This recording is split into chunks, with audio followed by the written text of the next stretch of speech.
Kita lanjutkan ya, pengisian rincian komponen belanja oleh staf atau bendahara madrasah. Kita coba lihat kembali ke kertas kerja di Excel yang sudah kita buat. Untuk kegiatan belajar mengajar kan banyak sekali komponen yang akan kita masukkan. Kita ambil beberapa atau salah satunya. Misalnya ini. Di dalam salah satu item komponen biayanya, ada pembelian media pembelajaran LCD atau laptop.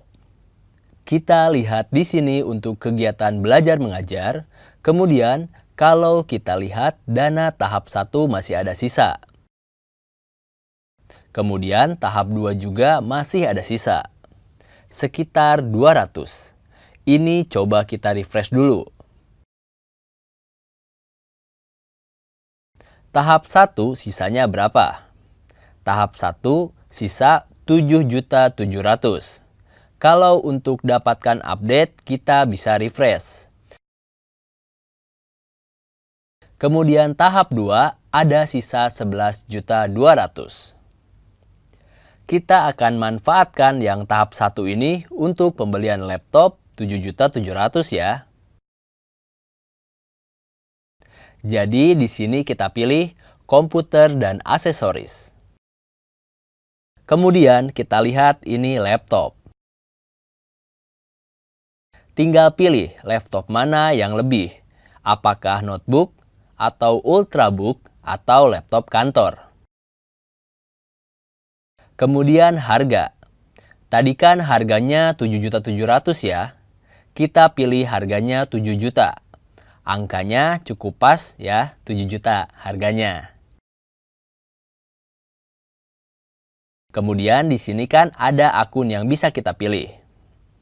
Kenapa muncul beberapa akun? Karena bisa saja laptop itu untuk diberikan ke pihak lain, jadi masuknya ke 52. 521111. Atau untuk digunakan sendiri, bisa masuknya ke 53211, yang ini ya. Ini kemudian pajak. Sesuai dengan ketentuan kan ya, kalau pembelian di atas 2 juta, kemudian asumsikan pembeliannya dengan pengusaha kena pajak. Maka di sini harus diperhitungkan PPN-nya 10%. Jadi, pas ini ya harganya 7.701 unit ya. Terus, sudah kita tetapkan kita akan beli sekitar bulan Mei, karena ini dan tahap 1. 1 unit ya. Karena belajar mengajar, kita bikin dari Januari sampai Desember. Jadi, kita tinggal pilih kita mau belinya di mana. Kemudian, jika ini sudah, maka kita simpan. Berarti sudah masuk pembelian laptop. Nah, kalau di sini, kalau kita lihat di rincian apa yang sudah diisi oleh staf atau bendahara. Di sini terlihat bahwa dana tahap 1 sudah dibikin semua rinciannya oleh bendahara, karena sisanya semua sudah 0. Tapi kalau lihat di sini, kalau lihat tampilannya kan masih ada sisa 11.200.000. Tahap 1 sudah habis, sudah hijau warnanya. Tapi kalau kita lihat di menu utamanya, kenapa di sini belanjanya masih 0? Sementara kalau kita lihat di rincian ini, maka kita klik tambah. Tahap 1 sudah 0. Tahap 2 masih ada sisa. Bedanya antara yang sisa ini adalah ini yang sudah dirincikan oleh staf atau bendahara madrasah, tapi belum disetujui oleh kepala madrasah. Sementara yang ini akan muncul apabila sudah disetujui oleh kepala madrasah. Jadi, walaupun tadi sudah diisi oleh staf, tapi kan statusnya masih menunggu approval. Kalau kita lihat statusnya masih menunggu approval semua ini. Kita lihat semua masih menunggu persetujuan oleh kepala madrasah. Sudah dibuat tapi belum disetujui. Makanya di sini belum muncul. tapi di rincian sudah terisi penuh. Ini total disetujui belum ada kan? Kalau kita lihat total disetujui belum ada, tapi belum disetujui. Tapi kalau kita lihat di rincian, dananya sudah teralokasi. Jadi jangan bingung ya, kalau yang ini yang dirincikan oleh staf. Kalau mau kita lengkapi, kita tambahkan lagi ini, 11.200.000 untuk kegiatan apa. Kita masuk lagi. Tadi kan kalau setelah di Excel untuk belajar mengajar banyak ya. Ada pembelian buku, alat peraga juga. Kita tambahkan di sisa dana tahap 2 itu untuk pembelian alat belajar mengajar. Kita masuk lagi di sini di rincian. Kemudian kita tambah menggunakan dana tahap 2. Tahap 2 yang kita mau beli itu sisa dana 11.200.000. Kita mau gunakan untuk beli buku. Buku ada di sini. Teks utama misalnya ya. Untuk siswa di MTS. Kelas 7 misalnya. Kita pilih salah satu buku dengan harga yang cukup banyak. Misalnya buku mata pelajaran prakarya semester 1. Tahun belajarnya di sini kita pilih buku masuk ke belanja modal lainnya. Pertanyaan berikutnya ini, kena PPN atau tidak? Perlu diingat bahwa ada 3 barang yang dibebaskan. Jadi dibebaskan ya, bukan tidak dipungut. Tapi dibebaskan dari PPN.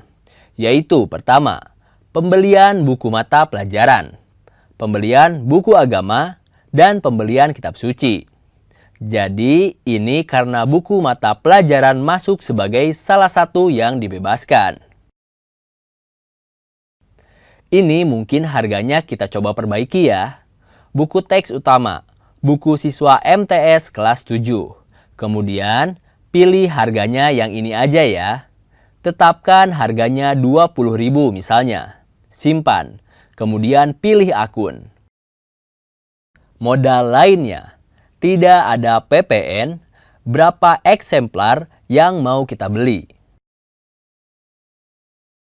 Kita beli cukup banyak, 500 eksemplar. 10 juta. Kita mau beli di tahap 2, berarti mulai dari Juli, misalnya bulan September atau bulan Agustus. Begitu dananya diterima, beli untuk siswa baru. Simpan dan tambah. Kemudian masih ada sisa kan ya? Masih ada sisa. Coba kita lihat tahap 2 masih ada sisa atau tidak. Masih ada sisa 1.200.000. Kita gunakan untuk pembelian buku lagi.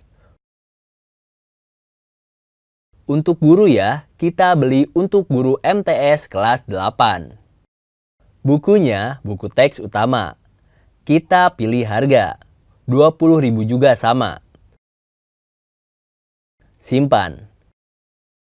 Kita mau beli beberapa eksemplar.